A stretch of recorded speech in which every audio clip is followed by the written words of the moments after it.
Welcome class, welcome all of you again in the today geometry session. तो आज के geometry session में हम सर्कल के कुछ महत्वपूर्ण या बहुत ज्यादा इंपॉर्टेंट कंसेप्ट के बारे में डिस्कस करने वाले हैं और उसके बाद एक बहुत ही ज्यादा important theorem that is we are going to study in our today session, that is the inscribed angle theorem. So, but before the starting of this theorem, I would like to explain what we had studied in previous some sessions. So, we had already studied about what is the definition of arc, what is congruent arcs, which are the types of arcs, there is major arc, minor arc, semicircular arc, etc., etc. What is central angle, when the two arcs are said to be congruent arcs, ये सब point हमने discuss कर लिए थे. And also, we had already studied about the property of chords corresponding to the congruent arcs and the arc corresponding to the congruent chords. Okay तो इन सब concept पे जो हमारा प्रैक्टिस से 3.3 था उससे भी हमने सॉल्व कर लिया है. But in our today session we are going to start with the new concept that is the inscribed angle and we are going to discuss about the major thing that is the inscribed angle theorem in this today session. तो चलिए आज start करते हैं इस session को inscribed angle के साथ. So what is the definition of inscribed angle? So पहले हम डिस्कस कर लेते हैं what is definition of inscribed angle. So here in this figure we can observe here that is the vertex of angle BAC, the vertex of angle BAC is on the circumference of the circle, that is vertex A, and the two arms of angle BAC, that is AB and AC, intersect the circles in two distinct points B and C. So such angle is called inscribed angle. Why it is called inscribed angle? ये क्यों कहते हैं ये तो यहाँ पे हमने figure के माध्यम से समझ लिया है, लेकिन अब by the definition देखते हैं what is the actual definition, word to word definition for the inscribed angle. And the definition is if the vertex of an angle is on the circumference of the circle, or maybe if the vertex of an angle is on the arc of a circle and the two arms of an angle passing through the end points of an arc, then that angle is called inscribed angle by that arc. अब यहां से हिंदी में थोड़ा धीरे से और इत्मीनान से आपको समझने के लिए मैं यहां पे कह सकता हूं कि एक ऐसा एंगल जिसका वर्टेक्स आर्क पे हो और उस एंगल के जो दो साइड्स हैं वो दो साइड उस आर्क के एक एक एंड पॉइंट को कंटेन करते हुए जाए, तो उस एंगल को हम उस आर्क ने इंस्क्राइब किया है ऐसा हम कहते हैं. जहां पे मैं आपको यहां पे बता दूं arc BDC is the first arc and arc BPC is the second arc, that is a major arc. BDC is a minor arc, BPC is a major arc, and the vertex of angle BAC is on the arc BPC, and the side BA and BC passing through the end points of arc BPC at point B and at point C. So hence angle BAC is called inscribed angle in the arc BPC. तो यहां पे हम ये कह सकते हैं कि angle BAC को आर्क BPC जो है वो इंस्क्राइब करती है. जिस आर्क पे एंगल का वर्टेक्स है वो आर्क उस एंगल को इंस्क्राइब कहती है, ऐसा कहते हैं. ये आपको याद रखना होगा. तो यहां पे इंस्क्राइब एंगल हुआ BAC और इंस्क्राइब करने वाली आर्क हुई BPC. तो यहां पे हम लिखते हैं angle BAC is inscribed by arc BPC. तो चलिए पहला कंसेप्ट हमने देख लिया इंस्क्राइब्ड एंगल. अब देखते हैं next concept that is intersected arc.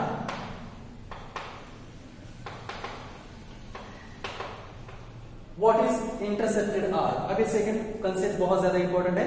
तो चलिए यहां पे हम नोटिस कर सकते हैं कि जैसे कि अभी हमने देखा आर्क BPC एंगल BAC को इंस्क्राइब करती है, उसी तरह इंटरसेक्टेड आर्क के लिए हम ये कह सकते हैं अब इंटरसेक्टेड आर्क है, इंस्क्राइब्ड एंगल का इंटरसेक्टेड आर्क है. इसका मतलब अब जो एंगल है फिगर का वो एंगल किसी एक आर्क को इंटरसेप्ट करता है और वो इंटरसेप्ट हुई वाली आर्क कौन सी है? That is the arc BDC. इसका मतलब ये है कि आर्क BPC ने एंगल BAC को इंस्क्राइब किया है, लेकिन एंगल BAC ने आर्क BDC को इंटरसेप्ट किया है. This is called intercepted arc. इसका मतलब ये होता है angle inscribed by arc and arc intercept by the angle. Arc angle से इंटरसेप्ट होती है और एंगल आर्क से इंस्क्राइब होता है। ये कंसेप्ट आपको समझ में है? इसका मतलब हम ये कह सकते हैं that is arc BDC is intercepted by angle BAC। Now how can we define this word? अब इसको हम वर्ड टू वर्ड कैसे डिफाइन कर सकते हैं? तो बहुत सिंपल है, देखिए, if sides each side of an angle contains an end point of an arc, अगर एंगल की हर एक साइड आर्क का हर एक एंड पॉइंट कंटेन करती हो and except to the all the remaining points, except to the end points of arc, all the remaining points of the arc in the interior of the angle, then that arc is called intercepted by that angle. इसका मतलब ये हुआ कि angle BAC की हर एक side यानी कि BA and AC, ये साइड आर्क BDC का एक एक एंड पॉइंट, पहला एंड पॉइंट B और दूसरा एंड पॉइंट C को कंटेन करती हो और एंड पॉइंट को छोड़ते हुए, except to the end points का मतलब एंड पॉइंट्स को छोड़ के बाकी सभी remaining points of the arc, if they are lies in the interior of the angle, then it is called intersected arc. इसका मतलब यहां पे नोटिस कर सकते हैं हम कि BA and AC contains and point B and C respectively and except to the point B and C all the remaining points are in the interior of the angle. इस interior part of the angle में है, so hence we can say that arc BDC intercepted by angle BAC। तो यहां पे हम लिख सकते हैं आर्क BDC is intercepted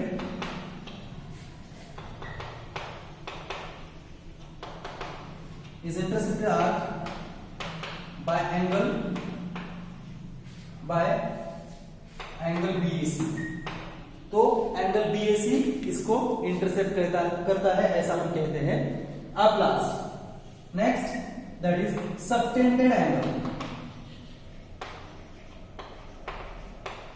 ये और एक जरूरी कंसेप्ट है और ये तीनों कंसेप्ट आप याद रखिए, ये तीनों जो कंसेप्ट है they all are belongs to each other, वो एक दूसरे पे ही डिपेंड करते हैं, इनको अलग अलग करने की बिल्कुल भी जरूरत नहीं है। तो चलिए एक्सप्लेन करते हैं सबटेंडेड एंगल क्या होता है। लेकिन कुछ बहुत ज्यादा थिंग्स आपको याद रखनी है, वो ये है कि इंस्क्राइब्ड एंगल का वर्टेक्स हमेशा सर्कमफ्रेंस पे ही होना चाहिए, लेकिन आर्क जो इंटरसेप्टेड होती है उसका जो एंगल है, उसका वर्टेक्स जो है वो सर्कल पे हो, इंटीरियर में हो या एक्सटीरियर में हो, कोई फर्क नहीं पड़ता, लेकिन उसने जो बाकी के condition of the intercepted arc है वो फुलफिल करने चाहिए। ठीक है, अब इसके बाद सबटेंडेड एंगल को डिस्कस करते हैं। What is the subtended angle? The angle which intercept an arc, that angle is called subtended by that arc. बहुत ही आसान इसकी डेफिनेशन है कि जो एंगल आर्क को इंटरसेप्ट करता है उसी एंगल को उस आर्क ने सबटेंड किया है, ऐसा कहते हैं। It means arc BDC is intercepted by angle BAC, so angle BAC is called subtended angle by the arc BDC। तो angle BAC is subtended angle by arc BDC, तो यहां पे लिख सकते हैं angle BAC is subtended by arc BDC। तो जो arc intercept हुई है वो आर्क उसी एंगल को सबटेंड करती है, इसको हम सबटेंडेड एंगल कहते हैं। अगर मैं यहां पे ऐसा करूंगा कि फॉर एग्जांपल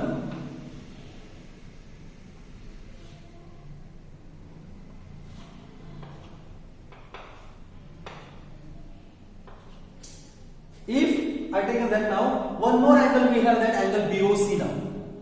अब हमारे पास एंगल BOC भी है, लेकिन अब हम यहां पे ये कह सकते हैं angle BAC and angle BOC both angles intercept the same arc BDC and the both angles are also subtended by the same arc BDC।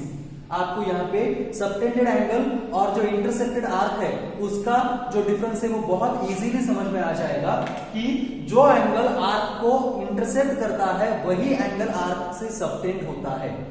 तो ये रहे आपके तीनों concept, that is inscribed angle, intercepted arc and subtended angle, और वो तीनों भी इसी एक ही फिगर में मौजूद हैं। अब आगे चल के हमें देखना है what is the inscribed angle theorem.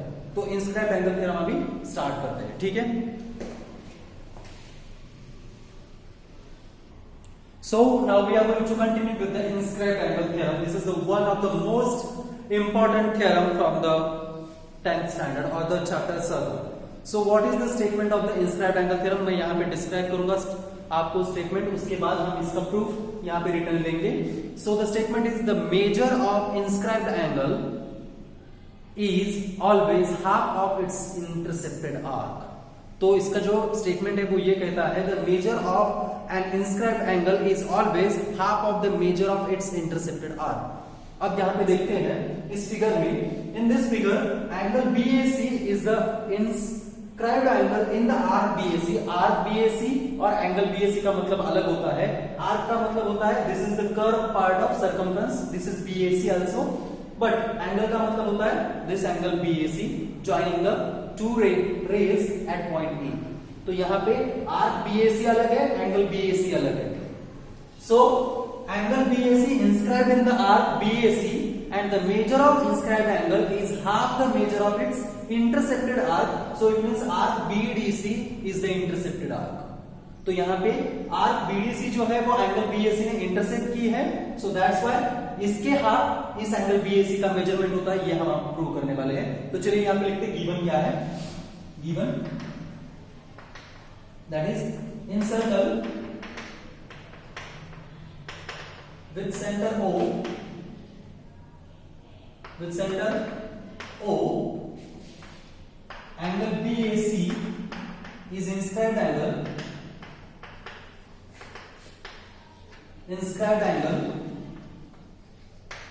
in arc BAC and arc BDC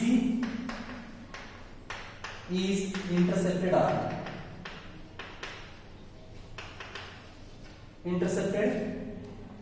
by angle BAC. तो टू प्रूव हमें क्या प्रूव करना है, we have to prove that is angle BAC is equal to half the measure of arc BDC। यह हमें prove करना है। तो लेकिन यहाँ पे कंस्ट्रक्शन करनी होगी, और वो हमारी कंस्ट्रक्शन क्या है वो मैं आपको बता दूं, because the given information is insufficient. So we have to draw what is draw ray AO which intersects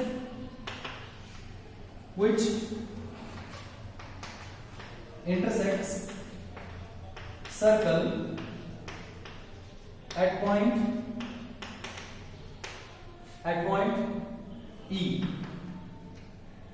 तो यहां से आपको एक रे ड्रॉ करना है। Suppose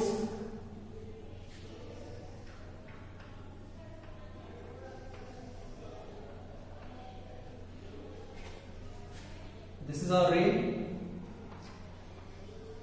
which intersect the circle at point E and draw radius CO। तो radius CO भी हमें ड्रॉ करनी है।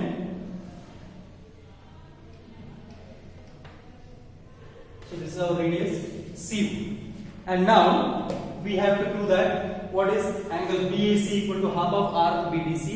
वो किस तरह से प्रूव करते हैं पहले मैं आपको यहाँ पे समझा दूं, बाद में इसका रिजल्ट प्रूव लेते हैं। बहुत सिंपल है। तो पहले हम इस ट्रायंगल AOC के बारे में सोचेंगे। In this triangle AOC AO equal to CO because the radii of two circles are equal, so इसका मतलब this is an isosceles, so hence we can say that angle OAC equal to angle OCA, ये दोनों angle congruent होंगे। तो अब हम इनको x consider करते हैं। अब इनको x कंसीडर करने के बाद एंगल COE जो कि exterior angle of triangle AOC होगा, उसका मतलब by the exterior angle theorem ये हमें 2x डिग्री मिलेगा। अब but angle COE central angle है, तो इसका मतलब ये होता है कि आर्क CE का मेजरमेंट एंगल COE की जितना होगा, so hence the major of angle arc CE equal to 2x degree. अब आर्क CE का मेजरमेंट 2x डिग्री है और एंगल CAE और मे भी EAC का जो मेजरमेंट है वो x है, इसका मतलब ऑब्वियस हुआ angle CAE equal to half of major of arc EC। ये हुई पहली केस प्रूफ। वो कौन सी केसेस है वो भी मैं आपको बता दूंगा, लेकिन यहाँ पे हम नोटिस कर सकते हैं कि इंस्क्राइब्ड एंगल CAE का मेजरमेंट हाफ ऑफ उस इंटरसेप्टेड आर्क EC के इतना हुआ। अब मैं आपको एक बात बता दूं कि आपको सर्कल का सेंटर और इंस्क्राइब्ड एंगल इनके पोजीशन के बारे में 3 केसेस मिलेंगे, जिसमें पहली केस ये होगी कि may be centre of the circle lies on the angle, जैसे कि यहाँ पे एंगल CAE के साइड पे ही सेंटर लाइज है।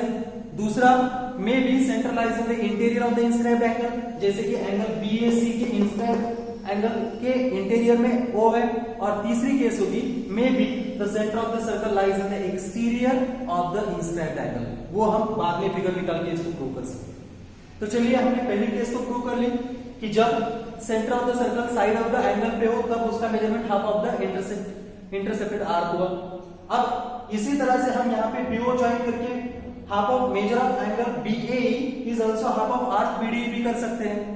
तो मिल गया। अब इन दोनों स्टेटमेंट की एडिशन करने के बाद CAE plus BAE equal to BAC angle मिलेगा, और arc CE plus arc BDE को एडिशन करने के बाद आर्क BDC होल मिलेगी। तो इसका मतलब ये हुआ एंगल BAC का जो मेजरमेंट है वो आर्क BDC के हाफ आएगा। अब जो नेक्स्ट केस है थर्ड, उसकी हम अलग से फिगर निकाल के तब उसे वहां पे प्रूव कर सकते हैं। तो चलिए पहले इसका प्रूफ लिखते हैं यहाँ पे। सो इन द प्रूफ, तो प्रूफ लिखने के लिए मुझे लगता है कि हमें जो जगह को बचता है तो इसको हम इरेज करते हैं और यहाँ पे प्रूफ लिखेंगे। फिर से मैं आपको एक बार गिवन टू फ्लोर कंस्ट्रक्शन समझा देता हूं। तो हमने गिवन लिखा है in circle with centre O angle BAC is inscribed in the arc BAC and it intercept arc BDC। उसके बाद हमें प्रूव करना है BAC का जो मेजरमेंट है वो इंटरसेप्टेड आर्क BDC के हाफ है। इसके लिए हमने कंस्ट्रक्शन की है ड्रॉ रे AO which intersect circle eight point E, यहाँ पे E पे इंटरसेक्ट हुआ है, and draw segment CO which is the radius. तो अब इसे इरेज करके आगे बढ़ते हैं। थ्योरम जरा लेंथी है, थोड़ा बड़ा है, तो आपको कॉन्सेंट्रेट करना पड़ेगा अच्छे से, ठीक है। तो यहां पे पहले लिखते हैं प्रूफ में, proof there are 3 cases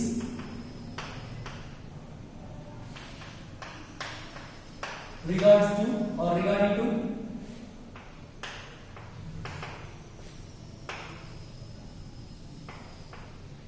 to center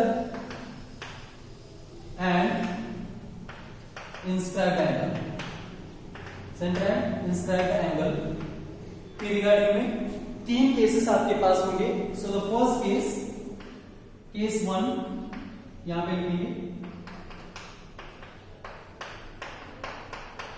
case first, और वो केस फर्स्ट क्या होगी, when center on side of an angle, center on the side of an angle। तो इस पहले केस में हम लिख सकते हैं in angle CAE centre O lies on the side AE। उस केस में हम अब प्रूव करेंगे what is the major of inscribed angle CAE is that half of the major of arc EC। किस तरह से वो देखेंगे। तो पहले यहाँ पे इसको प्रूव करते हैं। तो यहाँ पे हमने क्या किया है, CO ज्वाइन किया है। तो यहाँ पे in triangle AOC we have what is segment AO equal to segment CO, radius of same circle, radius of same circle, therefore we can write therefore angle OAC equal to angle OCA why by isosceles triangle theorem। isosceles triangle theorem, तो isosceles triangle की तरफ से हो लीजिए। therefore हम यहाँ पे लिखेंगे let और may be let angle AOC equal to angle OCA equal to x, और इसका स्टेटमेंट नंबर 1 कंसीडर करेंगे। तो इन दोनों एंगल का हमने यहाँ पे x कंसीडर किया है। Now but angle COE is an exterior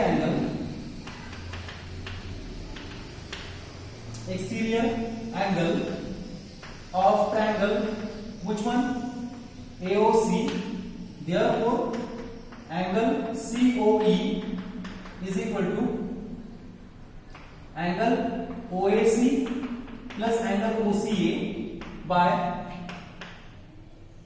exterior angle theorem.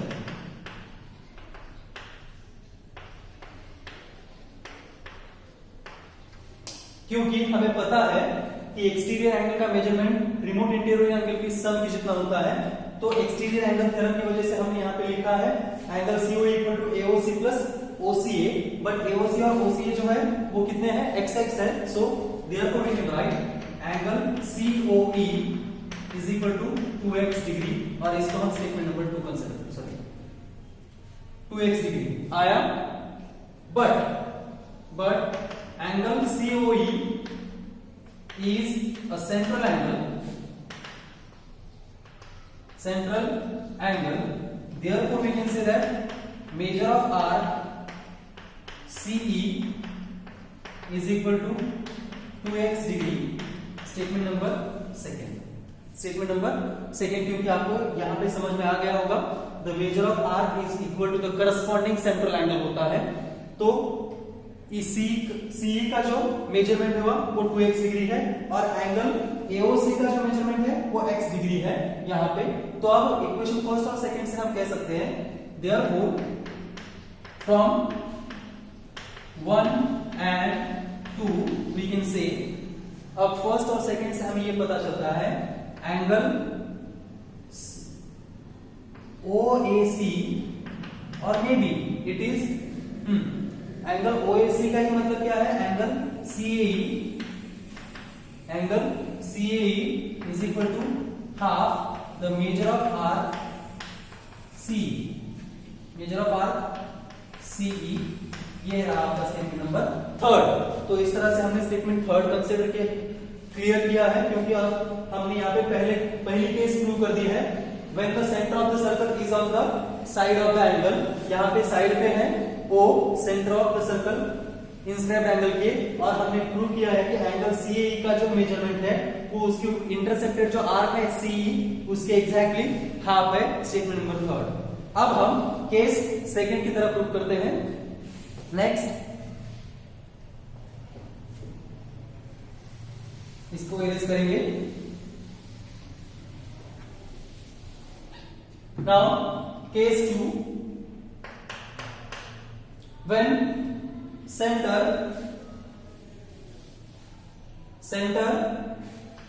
in the interior of angle,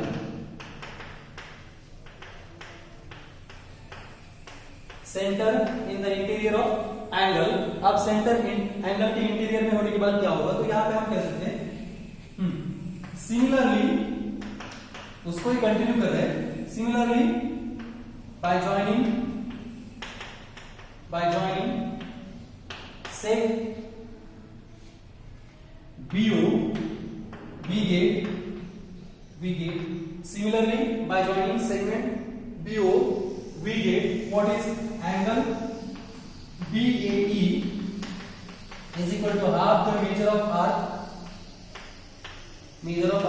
BDE। ये रहा आपका स्टेटमेंट नंबर 4।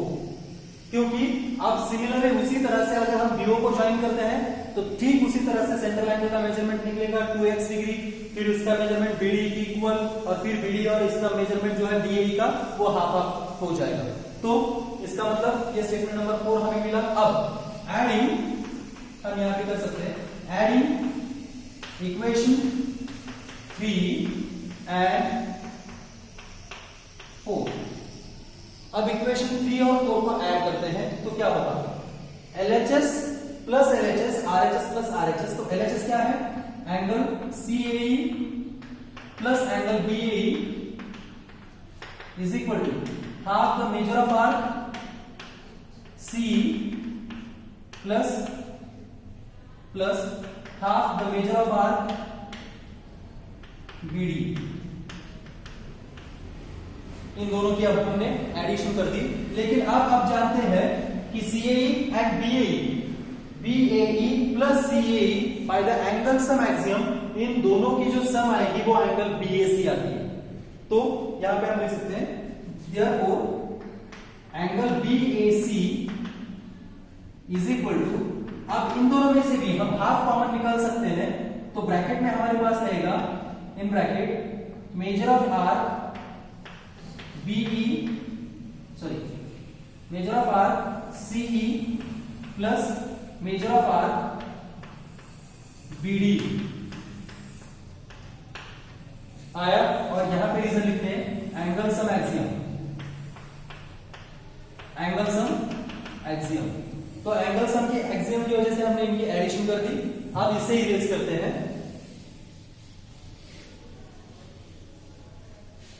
ओके, अब BA इक्वल टू BAC हमारे पास है एंगल सम एक्सियम की वजह से, तो angle BAC is equal to, अब यहां पे देखते हैं कि जो आर्क सी और आर्क बीडी है, इन दोनों आर्क की आर्क सी और आर्क बीडी में एक ही पॉइंट कॉमन है, तो हमारी यहाँ पे प्रॉपर्टी अप्लाई होती है, property of sum of measures of two arcs.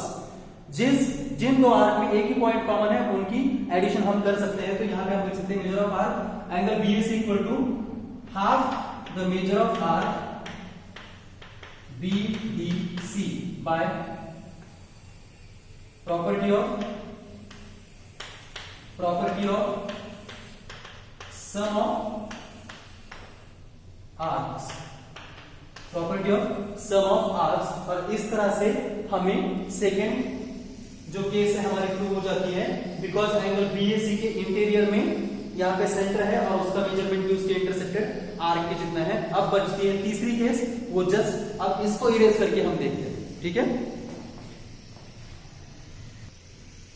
अब last case number third, when centre of the circle is in the exterior of the angle. तो यहाँ पे हम नोटिस कर सकते हैं कि हमारा एंगल BAC अगेन है, लेकिन अब सेंटर जो है वो एंगल BAC की ना तो साइड पे है ना ही इंटीरियर में, वो एक्सटीरियर में है।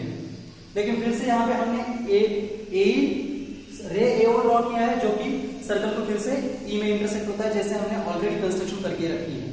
लेकिन अब यहाँ पे हम कह सकते हैं कि यहाँ पे फिगर में हमें तीन एंगल दिखते हैं, एक BAC, दूसरा BAE और तीसरा CAE। लेकिन अगर आपको BAC का मेजरमेंट निकालना है तो ऑब्वियस है कि एंगल सम एक्सियम की प्रॉपर्टी के तहत आपको BAC का मेजरमेंट निकालने के लिए BAE में से एंगल CAE को माइनस करना पड़ेगा, और वो हम यहां पे लिख सकते हैं। Now angle BAC is equal to angle BAE minus angle CAE।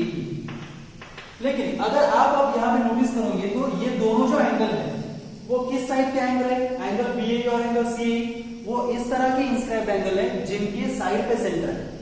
और स्टेटमेंट नंबर थर्ड में हमने ऑलरेडी प्रूव किया है, जब centre of the circle is on the side of the angle होता है तब उस इंस्क्राइब्ड एंगल का मेजरमेंट हमेशा उसके इंटरसेक्टेड आर्क के हाफ होता है। तो एंगल BAE की इंटरसेक्टेड आर्क है BCE और एंगल CAE की इंटरसेक्टेड आर्क है CE। तो जिस तरह से BAC का मेजरमेंट निकालने के लिए आपको BAE में से CAE एंगल माइनस करना पड़ रहा है, ठीक उसी तरह आपको BC major of arc BC निकालने के लिए भी आपको BCE से EC को माइनस करना पड़ेगा, और वही हम यहां पे लिख सकते हैं। So it can be right therefore half of major of arc BCE minus half of major of arc CE from third. ये तीसरे में किया था हमने, फ्रॉम थर्ड, ये तीसरे की तरह है। तो यहां पे अब फिर से हम हाफ कॉमन निकालेंगे, तो हमारे बड़े ब्रैकेट में रहेगा major of arc BCE plus major of arc minus major of arc C और EC, कोई भी चलेगा। तो इसका मतलब ये हुआ कि आप BCE, इस BCE में से अगर EC अगर इतना जो आर्क है वो माइनस हो गया तो BC रहता है।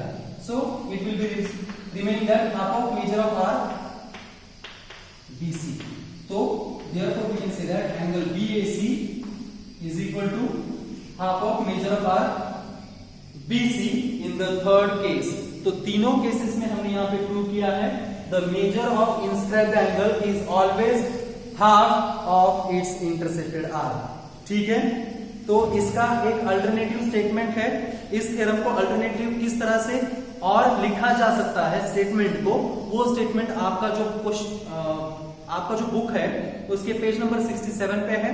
तो यहाँ पे इस थ्योरम के बारे में आपको कोई भी डाउट हो, कुछ भी परेशानी हो तो आप मुझे पूछ सकते हो।